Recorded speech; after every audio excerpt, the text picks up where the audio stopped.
Sekalian, alhamdulillah kita akan melaksanakan tholabul ilmi. Hari ini adalah hari yang luar biasa. Mengapa dikatakan luar biasa? Satu, kita bisa menyelenggarakan kegiatan tholabul ilmi ba'da maghrib. Karena ba'da maghrib itu diaminkan oleh seluruh malaikat-malaikat Allah. Ini luar biasa Bapak Ibu sekalian kalau bisa kita istiqomah menjadi orang-orang yang selalu mencari ilmu di bagian maghrib. Kesananya olah mudah-mudahan nggak nyampe jam 9 Pak. Sebab kalau lebih dari jam 9 itu rasanya sudah bawaannya Pak Komar nggak tumbuh. Biasanya begitu. Baik Bapak Ibu sekalian, mari kita awali kegiatan tholabul ilmi kita pada sore atau petang malam hari ini. Kita sama-sama dengan baca basmalah. Bismillahirrahmanirrahim. Bapak Ibu sekalian, kajian kita adalah hadis-hadis yang arba'in yang dari mulai awal akan diusahakan untuk diawali lagi dari awal dari depan. Dulu adalah sudah pernah dibahas, tapi insya Allah kita akan lebih semangati lagi dari awal-awal. Mudah-mudahan di dalamnya itu akan penuh dengan makna dan selebihnya kita diberi kekuatan untuk melaksanakan dalam kehidupan kita sehari-hari. Dengan tidak mengurangi rasa hormat, waktunya biar efektif dimanfaatkan oleh Ustadz kita yang sudah hadir dari tadi maghrib. Mari dengan segala hormat dipersilahkan kepada Ustadz Mundir untuk mengisi sampai Isya dulu termin pertama, termin keduanya nanti dilanjut dengan setelah ada Isya. Maka dengan segala hormat tolong diserahkan dengan sepenuhnya kepada beliau. Assalamualaikum warahmatullahi wabarakatuh. Allah berfirman, wajabat mahabbati lil mutajalisina fiha. Wajib cintaku terlimpah untuk mereka yang bermajlis karena wajib cinta Allah, kata Allah Subhanahu wa taala, wajib cintaku terlimpah untuk mereka yang bermajlis karena duduk karena Allah. Duduk dalam majlis ilmu dia niatkan hanya wajah Allah. Dia niatkan hanya ridha Allah Subhanahu wa taala. Dan andaikan Allah sudah mencintai seorang hamba, maka Allah akan persulit dia untuk mendengar yang haram, melihat yang haram, melakukan dengan kedua tangannya yang haram, melangkahkan dengan kedua kakinya ke tempat-tempat haram. Allah akan permudah dia untuk mendengar yang baik-baik, melihat yang baik-baik, menggunakan dengan atau berbuat dengan kedua tangannya yang baik-baik, melangkahkan dengan kedua kakinya ke tempat yang baik-baik. Seperti itu andaikan Allah sudah mencintai seorang hamba. Sebagaimana datang hadis qudsi yang Allah pun itu ada dalam Al-Arba'un An-Nawawiyah. Nah, hadis ini pula sebagai pengingat kita, tidaklah kita bermajlis pada malam hari ini kecuali untuk mencari ridha Allah Subhanahu wa taala.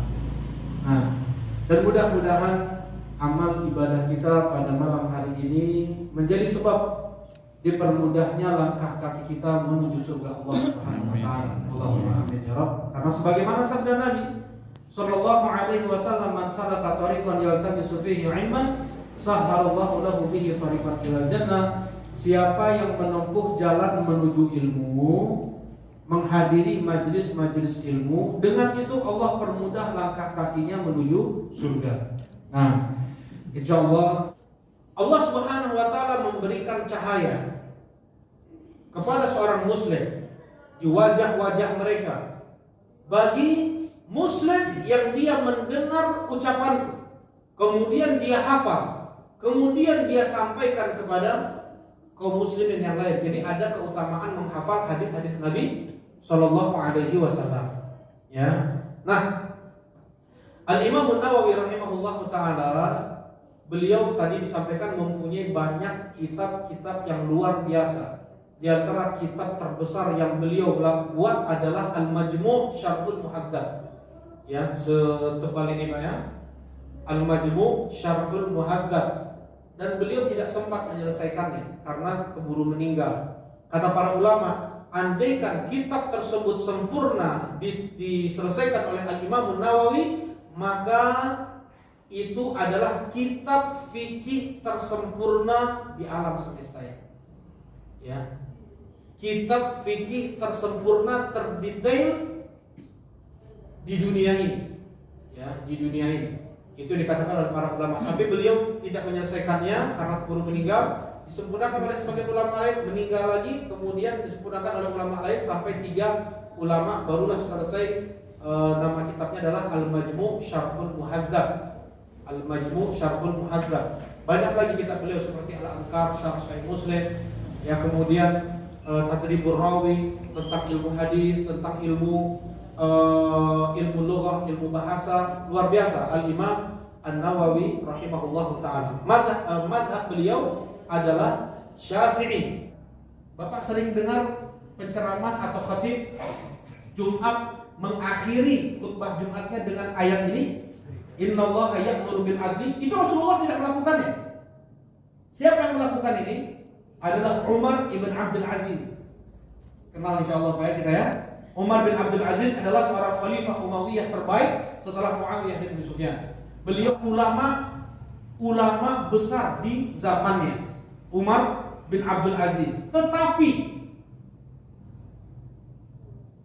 khilafah Umayyah memiliki kehan atau penyimpangan akidah dari sisi apa? Mereka menancapkan permusuhan kepada keluarga Nabi Shallallahu Alaihi Wasallam. Ya, mereka meyakini mereka harus menanamkan kebencian kepada keluarga Nabi. Apa nama bid'ahnya? Bid'atun nasab namanya. Bid'ah nasab. Ada yang bertolak belakang dari nasab ini siapa? Syiah. Siapa itu? Mereka yang terlalu berlebih-lebihan kepada keluarga Nabi. Bahkan menjadikan keluarga Nabi sebagian mereka sebagai Tuhan selain Allah Subhanahu wa taala. Mereka menjadikan lebih afdal daripada Nabi Muhammad, ya. Nah, ini Syiah dengan berbagai macam sektenya, Imamiyahnya, Itsna Asyariyah, Ja'fariyah, Zaidiyah, Hadawiyah, ya, yang dianut oleh orang-orang Iran. Sekarang ini negara Syiah itu adalah Iran. Mereka sangat membenci Abu Bakar dan Umar. Mereka mengatakan lebih kafir daripada Fir'aun. Ya, syahadat mereka adalah mencela Abu Bakar dan Umar. Ini orang Syiah dan mereka terlalu berlebihan kepada Ali bin Abi Thalib, Hasan, Husain, Fatimah. Mereka keluarga Nabi, mereka kita cintai. Nah, sekarang seperti ini, Pak. Ketika keluarga atau khilafah Umayyah memaksa Umar bin Abdul Aziz untuk selalu mencela keluarga Nabi Shallallahu Alaihi Wasallam, kalau kita ahlu sunnah wal jamaah wajib mencintai keluarga Nabi Shallallahu Alaihi Wasallam lebih daripada kita mencintai keluarga kita sendiri, dengan kita tidak berlebihan dalam mencintai mereka sampai menjadikan mereka sebagai Tuhan yang disembah selain Allah Subhanahu Wa Taala, meninggikan derajat mereka sampai setara dengan para nabi dan para rasul. Tidak demikian, ya. Kita mencintai mereka karena perintah dari Allah. Kita mencintai mereka karena perintah dari Rasulullah Shallallahu Alaihi Wasallam, ya. Nah, sedangkan khilafah Umayyah mereka menanamkan kebencian kepada keluarga Nabi, memerintahkan Umar bin Abdul Aziz untuk mencela dalam khutbah Jumatnya, dalam ceramah-ceramah, dalam sholat khutbah Id, khutbah istisqa, ya, untuk mencela keluarga Nabi. Apa yang beliau lakukan kemudian? Di setiap akhir khutbah Jumat beliau membaca ayat di surat An-Nahl, Innallaha ya'muru bil 'adli wal ihsan wa ita'i dzil qurba wa yanha 'anil fahsya'i wal munkari wal baghi ya'idukum la'allakum tadhakkarun. Sesungguhnya Allah memerintahkan kepada kalian untuk berlaku adil dan berbuat baik kepada keluarga Nabi. Dan pesan terakhir Nabi sallallahu alaihi wasallam, as-salata wa al-baiti, as-salata wa al-baiti, as-salata wa al-baiti, jagalah oleh kalian salat dan jagalah oleh kalian keluargaku. Kata Abu Bakar As-Siddiq radhiyallahu taala anhu, la al-bait Rasulullah sallallahu alaihi wasallam ahabbu ilayya min al-baiti. Demi Allah, sesungguhnya keluarga Rasulullah sallallahu alaihi wasallam lebih aku cintai daripada keluargaku sendiri, karena untuk mengamalkan ayat di surat An-Nahl dan wasiat terakhir Rasulullah sallallahu alaihi wasallam untuk menjaga keluarga beliau. Ya. Tetapi ingat Pak, keluarga Rasulullah yang seperti Imam Syafi'i. Bagaimana itu? Mereka keluarga Rasulullah SAW yang mengambil ajaran Rasulullah SAW, bukan keluarga Rasulullah yang kayak Abu Lahab. Abu Lahab keluarga Rasulullah bukan? Keluarga Rasulullah, paman Rasulullah SAW. Abu Talib, paman kandung Nabi SAW. Tetapi kita selalu melaknatnya. Saya selanaran zata lahab tabbat yada abi lahabiu wa tabba. Itu ucapan laknat kepada Abu Lahab. Dan kita pastikan Abu Lahab paman Nabi, keluarga Nabi, yang dia itu keluarga Nabi, kita pastikan dia itu di mana? Di neraka. Saya selanaran zata lahab, dia akan masuk ke dalam neraka yang menyala-nyala. Ya. Jadi kita mencintai keluarga Nabi hanya mereka yang istiqomah di atas ajaran Rasulullah Sallallahu Alaihi Wasallam, bukan keluarga Nabi yang seperti Abu Lahab. Apa sih yang dilakukan oleh Abu Lahab? Dia berdoa ke batu, dia berdoa ke pohon, ke batu mana namanya. Dia berdoa selain kepada Allah, dia berdoa juga ke pohon keramat Uzza, ke batu keramat mana. Selain dia berdoa kepada Allah, dia pun berdoa ke kuburan keramat Lata. Allah sebut 3 berhala ini di surat An-Najm. Afara'aitumul Lata wal Uzza wa manata tsalitsatal ukhra.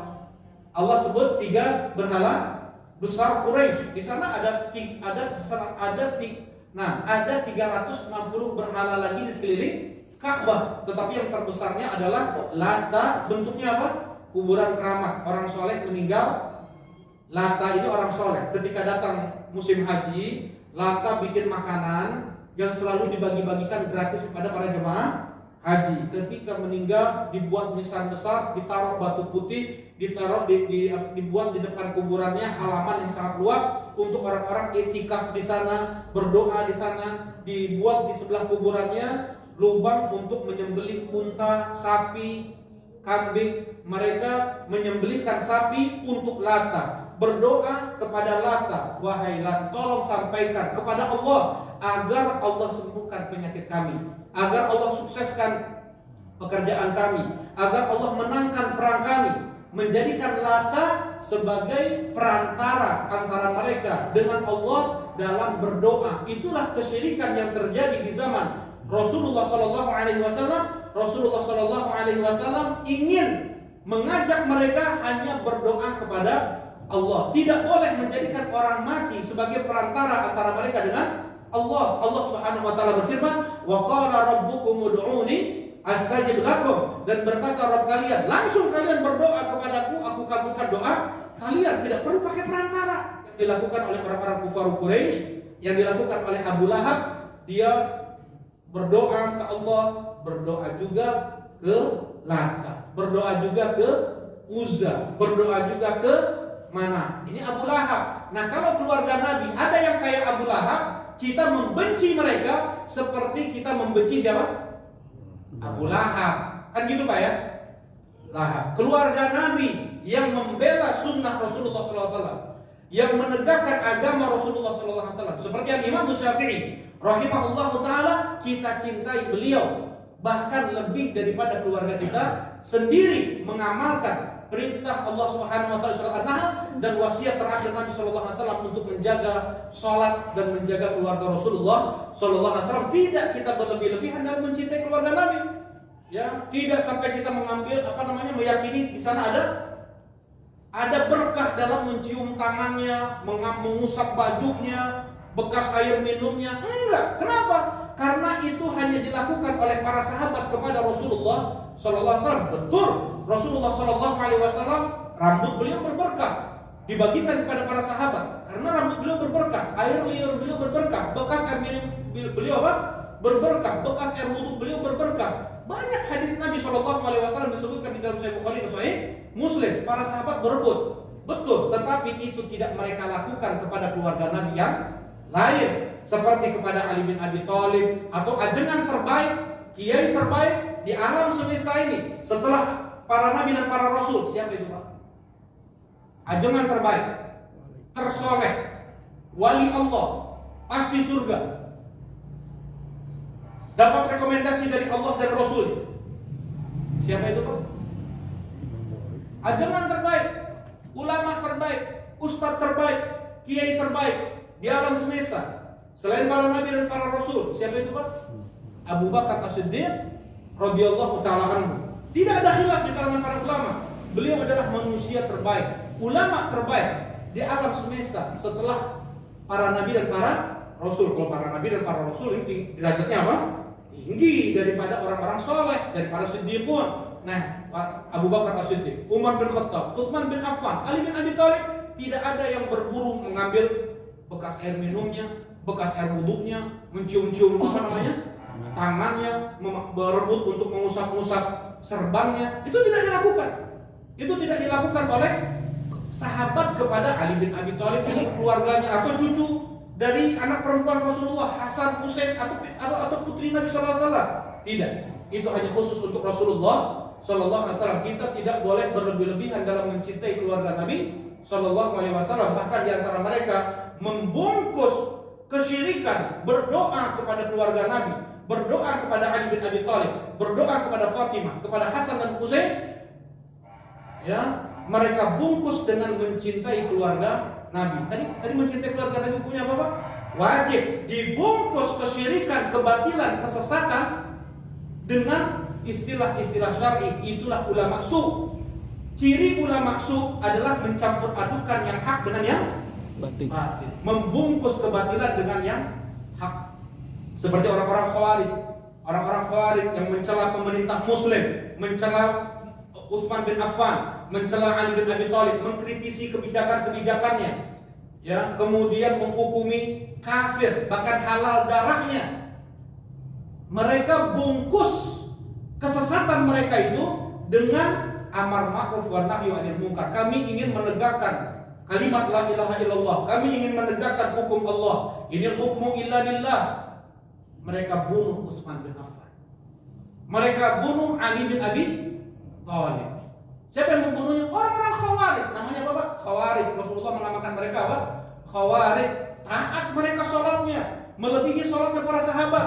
Baca Qur'annya, mengalahkan baca Qur'an para sahabat. Puasanya, mengalahkan puasa para sahabat. Tetapi kata Rasulullah SAW, syarrul qatra tahta adimil sama, wa khairul qatra man qatalu. Kila benar. Seburuk-buruk yang terbunuh di kolong langit adalah mereka. Sebaik-baik yang terbunuh di kolong langit adalah yang mereka bunuh. Mereka adalah anjing-anjing neraka. Anjing-anjing neraka. Siapa mereka? Orang Khawarij. Kalau kita mencintai Rasulullah SAW, kita harus tahu betul seperti apa kepribadian beliau. Ya, bagaimana ada satu di mana beliau lahir, kemudian kemana beliau hijrah, dengan apa beliau diangkat menjadi nabi, dengan apa diangkat beliau menjadi rasul, kapan beliau Isra Mi'raj, warna kesukaan Rasulullah apa, makanan kesukaan Rasulullah apa, ya, bagaimana ibadahnya Rasulullah SAW agar tertanam cinta kita kepada Rasulullah, karena Rasulullah SAW lebih kita cintai bahkan daripada ibu kita yang melahirkan kita. Rasulullah SAW lebih kita cintai daripada ayah kita, daripada anak istri kita. Bahkan Rasulullah SAW lebih kita cintai daripada nyawa kita sendiri. Rasulullah SAW bersabda, la yu'minu ahadukum hatta akuna ahabba ilaihi min walidihi wa waladihi wan nasi ajma'in. Belum beriman salah seorang di antara kalian sampai aku dijadikannya sebagai manusia yang lebih dia cintai daripada ayahnya, daripada anaknya, daripada manusia seluruhnya. Allah Subhanahu wa taala berfirman di surat Al-Ahzab, "An-nabiyyu aula bil mu'minina min anfusihim." Nabi harus lebih didahulukan oleh kaum mukminin daripada nyawa-nyawa mereka. Dan paling aku khawatirkan pada kalian, dari sekian banyak yang aku khawatirkan kepada kalian wahai sahabat, jatuhnya kalian pada syirik kecil, yaitu apa? Riya. Rasulullah sangat mengkhawatirkan diri beliau jatuh pada riya.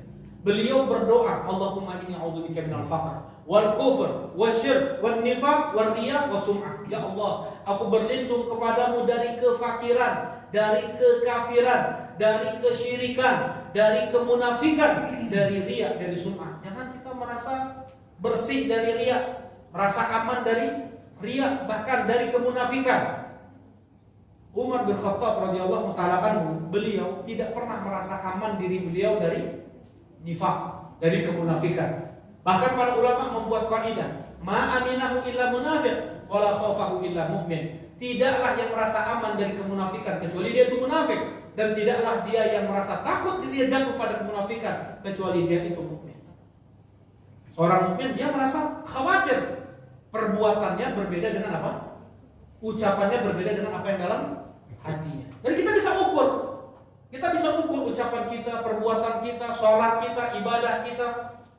Ya, nah, innamal a'malu binniyat. Sesungguhnya amalan itu sudah tergantung dengan niatannya. Baik niatannya Allah terima. Tidak ada kotoran syirik, ada kotoran riya, sum'ah, Allah tolak. Nah, biasa. Orang munafik itu dari sejak dia dari rumah sampai dia selesai sholat memang ibadahnya untuk dilihat oleh orang. Yang ini luar biasa ya. Niat ini menjadikan amalan yang kecil besar di sisi Allah, dan menjadikan amalan yang besar tidak berarti di sisi Allah Subhanahu wa taala. Kalau niatan tersebut seperti misalnya ada batu di pinggir jalan, kita ambil, kita singkirkan, itu adalah iman. Kata Rasulullah SAW, al-imanu bid'un wa sittuna syu'bah. Iman itu mempunyai 60 lebih cabang. Puncaknya adalah ucapan la ilaha illallah, dan yang paling rendahnya adalah menyingkirkan gangguan dari jalan. Ya, ketika dia singkirkan gangguan dari jalan, dia niatkan itu karena Allah, mengamalkan hadis ini, dia mendapatkan pahala. Tetapi tadi jihad itu kan amalan yang luar biasa ya, kan? Amalan yang sangat berat. Haji, umroh, amalan lumayan berat. Tetapi kalau seandainya niatannya untuk dikatakan mujahid, untuk disebut Pak Haji, untuk disebut Pak Umroh, maka dia apa? Enggak berarti sih.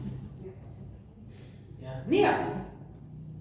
Kata Rasul, mudahnya ikhlas itu seperti apa sih, Pak?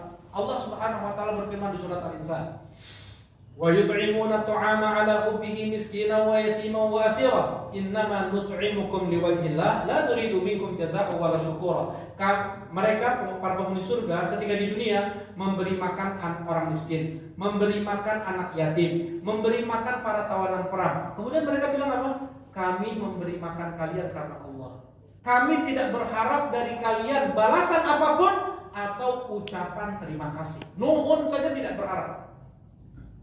Orang yang ikhlas dalam dia bersedekah, dia tidak berharap sedikit pun balasan dari orang yang diberi, tidak sedikit pun berharap ucapan terima kasih. Nanti bisa baca surat Al-Insan ya Pak ya. Surat Al-Insan itu mudahnya kita ikhlas dalam ibadah seperti itu. Ucapan terima kasih pun tidak kita harapkan. Orang yang kita kasih, dia mengucapkan terima kasih atau tidak berubah hati kita, karena kita bermuamalah dengan Allah. Tetapi seorang muslim, dia tidak boleh lupa untuk bersyukur kepada yang memberikan kebaikan kepada dia. La yashkurillah man la yashkurin nas. Seseorang tidak dikatakan bersyukur kepada Allah kalau dia tidak bersyukur kepada manusia. Dia mau mengucapkan, dia banyak nikmat nih. Misalnya dia dapatkan itu karena sebab orang tuanya atau saudaranya atau temannya atau tetangganya. Dia hanya mengucapkan alhamdulillah, alhamdulillah. Seberapa banyak pun dia mengucapkan alhamdulillah, dia tidak dikatakan bersyukur kepada Allah. Kalau dia tidak berterima kasih kepada tetangganya, dia tidak berterima kasih kepada orang tuanya, dia tidak berterima kasih kepada sahabatnya atau saudaranya. Ini kata Rasulullah SAW, man sona'a ilaikum ma'rufan fakafi'u. Siapa yang memberikan kebaikan kepada kalian, balas dengan setimpal. Fa illam tajid ma tukafi'u faqulu jazakallahu khairan. Andaikan kalian tidak mendapatkan apa yang bisa kalian balas kepada saudara kalian, maka ucapkanlah jazakallahu khairan. Wajib kita yang diberi kebaikan untuk mengucapkan terima kasih, untuk mengucapkan jazakallahu khairan. Niat itu untuk membedakan satu ibadah dengan ibadah yang lain. Niat misalnya membedakan satu ibadah dengan ibadah yang lain. Sholat 2 rakaat sebelum subuh. Apa hukumnya Pak? Sunnah. Apa yang dibaca? Rakaat pertama surat apa? Al-Kafirun. Rakaat kedua Al-Falaq, Al-Ikhlas. Rakaat pertama yang dibaca Al-Kafirun, rakaat kedua Al-Ikhlas. Gitu kan Pak ya? Yang itu kata Rasulullah, rakaat al-fajr khairun minad dunya wa ma fiha, lebih baik daripada dunia dan seisinya. Misalnya imam sholat mengimami rakaat pertama dengan Al-Kafirun, rakaat kedua dengan Al-Ikhlas. Apa yang dibaca dari awal sholat, dari takbiratul ihram Allahu Akbar sampai salam, sama yang dibaca antara sholat subuh dengan sholat 2 rakaat sebelum subuh. Rakaat pertama Al-Ikhlas, rakaat kedua rakaat pertama apa? Al-Kafirun, yang kedua Al-Ikhlas. Apa yang membedakan keduanya?